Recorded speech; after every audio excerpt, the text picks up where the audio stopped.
السلام علیکم ورحمۃ اللہ وبرکاتہ۔ الحمد للہ رب العالمین والصلاة والسلام علی رسولہ الامین وعلی آلہ وصحبہ اجمعین ومن تبعہم بإحسان الی یوم الدین، اما بعد فاعوذ باللہ من الشیطان الرجیم، بسم اللہ الرحمن الرحیم۔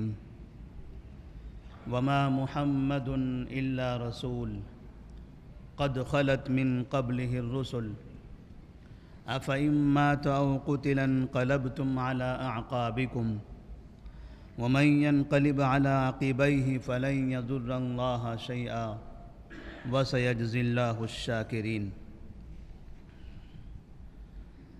سیرت النبی صلی اللہ علیہ وسلم تقریباً اس پر مشتمل دروس 1.5 سال سے قریب میں جاری ہیں، اور آخری جو درس تھا ہمارا نبی کریم صلی اللہ علیہ وسلم کی وفات کے بعد آپ کی تدفین، آپ صلی اللہ علیہ وسلم کی تدفین کے بعد مدینہ منورہ میں اور دنیا اسلام میں جو حادثات، جو واقعات پیش آئے تھے، انشاءاللہ یہاں سے آگے اس کو ترتیب کے ساتھ بیان کیا جائے گا۔ اس سے پہلے چونکہ نبی کریم صلی اللہ علیہ وسلم کی اولاد، آپ کی ازواج مطہرات اور آپ کا گھرانہ، آپ کے مشہور اخلاق، آپ کی صورت، آپ کے معجزات، ایسے چند اہم بڑے مسائل ہیں۔ انشاءاللہ ترتیب کے ساتھ پہلے نبی صلی اللہ علیہ وسلم سے متعلق یہ باتیں بیان کی جائے گی، اس کے بعد خلفائے راشدین سے متعلق درس شروع ہوگا۔ آج کا جو ہمارا درس ہے وہ ہے نبی کریم صلی اللہ علیہ وسلم کا گھرانہ۔ آپ صلی اللہ علیہ وسلم مکہ مکرمہ میں پیدا ہوئے، اور تقریباً جب 25 سال کی عمر ہو گئی تو اس وقت آپ کا پہلا نکاح ہوا۔ آپ کی بیوی تھی خدیجہ بنت خویلد رضی اللہ تعالی عنہا۔ آپ کے والد کا بھی انتقال ہو چکا تھا، والدہ کا بھی انتقال ہو چکا تھا، آپ کے دادا کا بھی انتقال ہو چکا تھا۔ جس وقت آپ کا نکاح ہوا اس وقت آپ کے چچا ابو طالب، جو آپ کے ذمہ دار تھے، عبد المطلب نے اپنے اس بیٹے کو نبی کریم صلی اللہ علیہ وسلم کی نگرانی کے لیے، ان کی تربیت کے لیے، ان کا ساتھ دینے کے لیے انہیں وصیت کی تھی۔ تو ابو طالب موجود تھے۔ ابو طالب کی نگرانی میں نبی کریم صلی اللہ علیہ وسلم کا پہلا نکاح ہوا خدیجہ بنت خویلد رضی اللہ تعالی عنہا سے۔ خدیجہ بنت خویلد رضی اللہ تعالی عنہا مکہ کی مشہور دیندار خاتون تھی، انتہائی نیک پاک باز خاتون تھی، اور آپ صلی اللہ علیہ وسلم کے نکاح کے لیے ایسے ہی خاتون کی ضرورت تھی، کیونکہ آپ خود بھی مکہ مکرمہ کے اندر نبوت سے پہلے بھی، چونکہ آپ کی عمر 25 سال تھی، یہ نبوت سے پہلے کا زمانہ ہے، تو نبوت سے پہلے بھی آپ صلی اللہ علیہ وسلم کی شرافت، آپ کی پاک دامانی، آپ کے بہترین اخلاق کا چرچا ہوا کرتا تھا۔ لوگ یہ جانتے تھے کہ آپ انتہائی صادق ہیں، امین ہیں، نیک ہیں، امانت دار ہیں، وفادار ہیں، اچھے پڑوسی ہیں، اچھے شہری ہیں، اچھے انسان ہیں، اچھے رہنما اور رہبر ہیں، اچھے دوست ہیں۔ جس جگہ آپ رہتے تھے وہ پورا کا پورا علاقہ آپ کو ایک بہترین انسان کی شکل میں دیکھتا تھا۔ اسی لیے جب مکہ مکرمہ میں کعبے کے تعمیر کے وقت میں اختلاف ہوا مکے والوں کے درمیان، اختلاف کرنے والے بڑی بڑی عمر کے بھی تھے، لیکن ان سب نے اپنے اختلاف کے خاتمے کے لیے جس شخص کو فیصل بنایا تھا وہ تھے نبی کریم صلی اللہ علیہ وسلم۔ 35 سال کی عمر تھی اس وقت آپ صلی اللہ علیہ وسلم کی۔ یہ واقعہ بھی نبوت سے پہلے کا ہے، نبوت کے بعد کی زندگی کا تو کیا کہنا۔ اللہ تبارک و تعالیٰ نے تو اس زندگی کی بڑی تعریف کی ہے اور آپ سید المرسلین تھے، لیکن نبوت سے پہلے کی زندگی، یہ زندگی بھی بے مثال زندگی تھی۔ مکہ مکرمہ کے جو شرپسند عناصر تھے، جو ذمہ داران تھے، جو نگران تھے، جو سردار تھے، جو اچھے تھے، برے تھے، سب کی نگاہ میں آپ صلی اللہ علیہ وسلم انتہائی معزز تھے۔ اس لیے آپ صلی اللہ علیہ وسلم کا نکاح خدیجہ بنت خویلد رضی اللہ تعالیٰ عنہ سے ہوا، اور یہ انتخاب خدیجہ بنت خویلد رضی اللہ تعالیٰ عنہ کا تھا۔ خدیجہ رضی اللہ تعالیٰ عنہ وہ خود بھی ایک شریف عورت تھی، اور وہ بھی چاہتی تھی کہ ان کی زندگی میں کوئی اچھا انسان آئے۔ مکہ کے سرداروں نے انہیں نکاح کے پیغام دیے، مالداروں نے نکاح کے پیغام دیے، خوبصورت لوگوں نے نکاح کے پیغام دیے، جوانوں نے نکاح کے پیغام دیے، لیکن ان کے پاس نکاح کے قبول کرنے کے لیے جو معیار تھا وہ تھا شرافت، وہ تھا امانت داری، وہ تھا سچائی، وہ تھا دینداری۔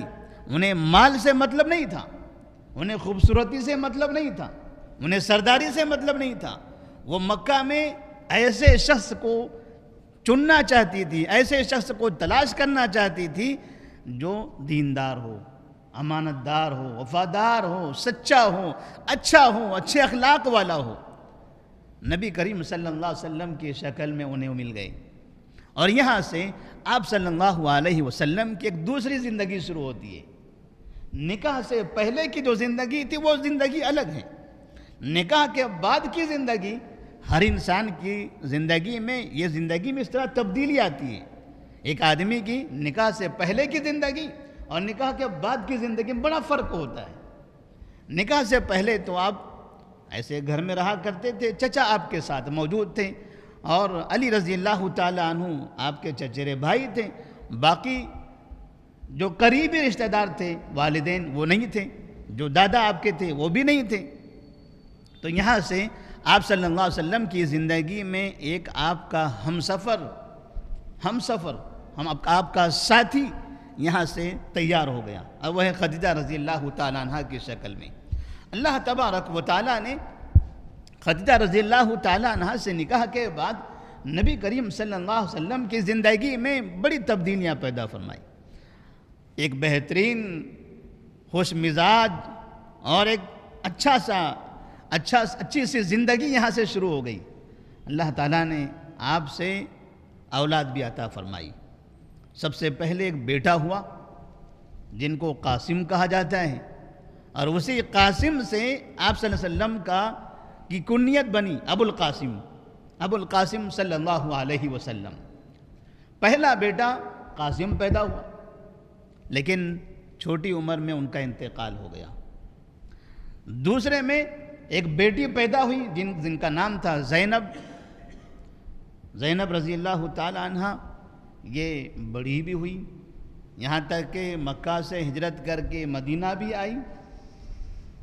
مکہ میں ان کا نکاح ہوا تھا ابو العاص بن ربیع سے۔ ان کے بعد تیسری جو اولاد تھی وہ ہے عبداللہ۔ اسی عبداللہ کو طیب بھی کہا جاتا ہے اور اس کو طاہر بھی کہا جاتا ہے۔ بعض لوگ طیب، طاہر، عبداللہ ان تین ناموں میں کنفیوز ہو جاتے ہیں۔ طاہر الگ کا نام بتا دیتے ہیں، طیب الگ نام بتا دیتے ہیں، عبداللہ الگ بتا دیتے ہیں، پھر قاسم الگ، ایسے چار نام ہو گئے۔ طیب اور طاہر یہ عبداللہ کے لقب ہیں۔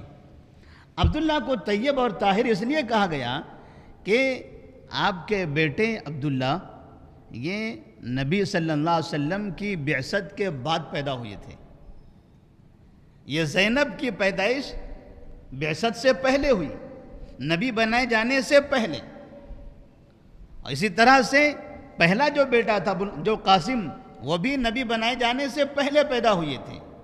اور یہ جو بیٹے تھے نبی بنائے جانے کے بعد پیدا ہوئے تھے، اسی لیے ان کو طیب اور طاہر بھی کہا گیا۔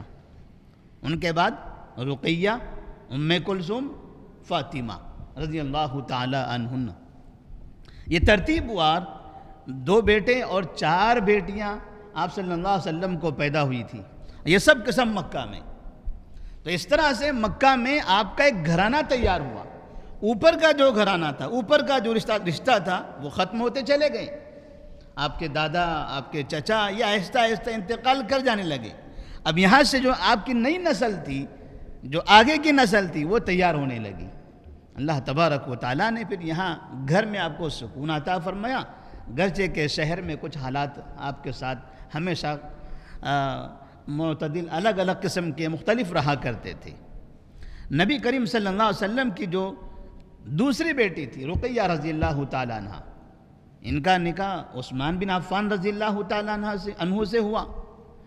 پھر رقیہ رضی اللہ تعالیٰ عنہ کا جب انتقال ہو گیا تو آپ صلی اللہ علیہ وسلم نے عثمان غنی رضی اللہ تعالیٰ عنہ کو اپنی دوسری بیٹی عطا کر دی، ام کلثوم رضی اللہ تعالیٰ عنہ۔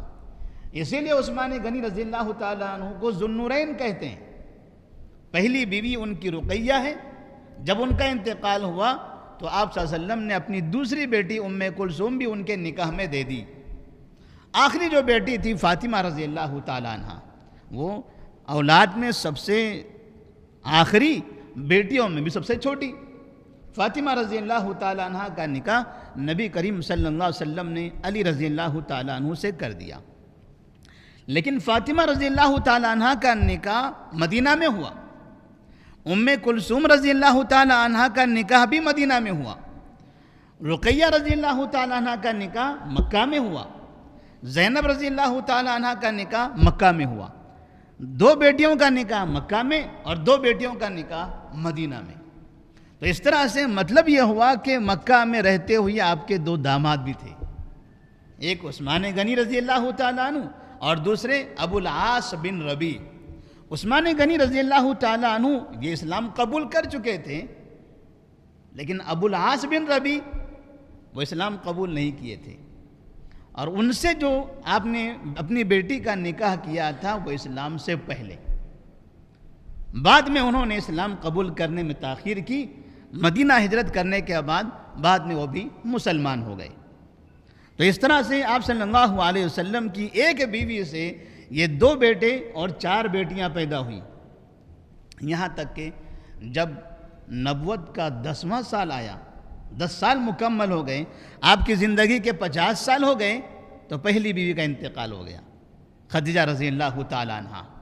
آپ صلی اللہ علیہ وسلم ان کے انتقال پر بڑے غمزدہ ہوئے، اور اس سال کو باقاعدہ عام الحزن کا قرار دیا گیا، غم کا سال، کیونکہ اسی سال میں جہاں خدیجہ رضی اللہ تعالیٰ عنہ کا انتقال ہوا، وہیں پر آپ کے چچا ابو طالب کا بھی انتقال ہو گیا تھا، تو اس سال کو عام الحزن کہا جاتا ہے۔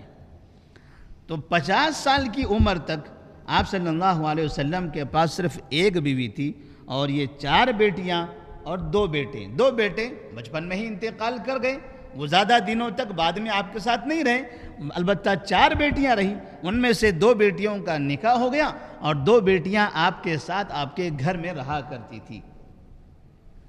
یہاں سے جب 13 سال مکہ میں آپ نے گزار دی، اس کے بعد آپ کو ہجرت کرنی تھی مدینہ منورہ کی طرف، تو ہجرت کے وقت میں آپ کے ساتھ ایک بیوی تھی اور 2 بیٹیاں تھیں، ام کلثوم رضی اللہ تعالیٰ عنہ، فاطمہ رضی اللہ تعالیٰ عنہ، اور جو بیوی تھی ان کا نام تھا سودا بنت زمعہ رضی اللہ تعالیٰ عنہ۔ خدیجہ رضی اللہ تعالیٰ عنہ کے انتقال کے بعد آپ نے سودا بنت زمعہ رضی اللہ تعالیٰ عنہ سے نکاح کر لیا، تو ہجرت کے وقت میں آپ کے ساتھ ایک بیوی اور 2 بیٹیاں تھیں۔ تو اس طرح سے آپ کا مختصر سا گھرانہ مدینہ منورہ کی طرف ہجرت کر جاتا ہے۔ یہاں آنے کے بعد آپ صلی اللہ علیہ وسلم نے عائشہ صدیقہ رضی اللہ تعالیٰ عنہ سے نکاح کیا، آپ کے دوست ابوبکر صدیق رضی اللہ تعالیٰ عنہ کی بیٹی سے۔ پھر ان کے بعد عمر فاروق رضی اللہ تعالیٰ عنہ کی بیٹی حفصہ رضی اللہ تعالیٰ عنہ سے نکاح کیا۔ اسی طرح سے زینب بنت خزیمہ، پھر ام سلمہ، پھر زینب بنت جحش، اس طرح سے ترتیب وار آپ نے مکہ میں آنے کے بعد جو نکاح کیے تھے. علامہ صفی الرحمن مبارک پوری رحمہ اللہ نے لکھا ہے کہ مکمل جو آپ کی ازواج مطہرات تھی، جو بیویوں کی تعداد بتائی جاتی ہے، وہ کہتے ہیں 13 ہے. آپ کی 13 بیویاں تھیں. دو بیویوں سے نکاح تو ہوا، لیکن وہ آپ کے گھر نہیں آئی، آپ کے قریب نہیں آئی. تو اس طرح سے اگر 13 سے ہم 2 نکال دیتے ہیں تو 11 بچتے ہیں. 11 جو بیویاں تھیں، یہ 11 بیویاں آپ کے ساتھ رہی ہیں. 11 بیویاں آپ کے ساتھ رہی ہیں، اور ان 11 بیویوں میں وہ خدیجہ رضی اللہ تعالیٰ عنہ بھی شامل ہیں. مکہ میں جن سے نکاح کیا تھا، وہ مکہ میں آپ کے 2 نکاح ہوئے تھے، خدیجہ رضی اللہ تعالیٰ عنہ، سودا رضی اللہ تعالیٰ عنہ. اب اگر مکہ کے بعد مدینے کی نکاح کی تعداد ہم دیکھیں تو ہمیں پتہ چلے گا 9 نکاح مدینہ میں ہوئے ہیں. مدینے کی جو زندگی تھی وہ 10 سال کی، اور ان 10 سالوں میں آپ صلی اللہ علیہ وسلم نے مکمل 9 نکاح کیے تھے. 11 جو بیویاں تھیں وہ ایک وقت میں آپ کے ساتھ زندگی میں رہی، یعنی ان کا نکاح وہ آپ کے نکاح میں رہی. لیکن 9 بیویاں ایسی تھیں جو آپ کے انتقال کے وقت میں آپ کے پاس تھی. عام طور پر کہا جاتا ہے نبی کی صلی اللہ علیہ وسلم کی بیویاں 9 تھیں. تو 9 کا مطلب کہ جس وقت آپ صلی اللہ علیہ وسلم کا انتقال ہو رہا تھا اس وقت آپ کے پاس 9 بیویاں تھیں، اور مکمل وہ بیویاں جو آپ کی زندگی میں رہی ہیں ان کی تعداد 11 ہے. تو اس طرح سے آپ صلی اللہ علیہ وسلم نے جو مدینہ میں نکاح کیے، ان خواتین سے یا ان ازواج مطہرات سے آپ کو کوئی اولاد نہیں ہوئی. البتہ مدینہ میں ایک آپ کی باندی ہوا کرتی تھی جن کو ماریہ قبطیہ کہتے ہیں. یہ ماریہ قبطیہ سے ایک بیٹے کی پیدائش ہوئی تھی، اس بیٹے کا نام تھا ابراہیم. ہجرت کے 8ویں سال جب 8 سال مکمل ہو گئے تب یہ ابراہیم پیدا ہوئے تھے، اور ہجرت کے 10ویں سال تقریباً 16 مہینے کے بعد اس بچے کا بھی انتقال ہو گیا. جیسے پہلے قاسم اور عبداللہ وہ بچپن میں انتقال کر گئے، ایسے یہ بیٹے ابراہیم بھی بچپن میں انتقال کر گئے. کوئی بھی بیٹا آپ کا بڑی عمر تک نہیں پہنچا. صرف 4 بیٹیاں تھیں، وہ چاروں بیٹیاں بڑی عمر کو پہنچی ہیں، یہاں تک کہ ان کے نکاح بھی ہوئے، ان کی اولادیں بھی ہوئی. تو اس طرح نبی کریم صلی اللہ علیہ وسلم کا یہ مختصر سا گھرانہ ہے. آپ کے ازواج مطہرات اور آپ کے اولاد سے متعلق انشاءاللہ تفصیل آگے کے دروس میں بیان کی جائے گی. اللہ تبارک و تعالیٰ سے دعا ہے اللہ تبارک و تعالیٰ نبی کریم صلی اللہ علیہ وسلم اور جو آپ کا خاندان ہے، آپ کے ازواج مطہرات ہیں، آپ کے اولاد ہیں، جو آل بیت ہیں، ان سب سے ہمیں محبت کرنے کی توفیق عطا فرمائے، ان کا احترام کرنے کی توفیق عطا فرمائے. اللہ تبارک و تعالی ہماری زندگی میں بھی برکت عطا فرمائے. السلام علیکم ورحمۃ اللہ وبرکاتہ.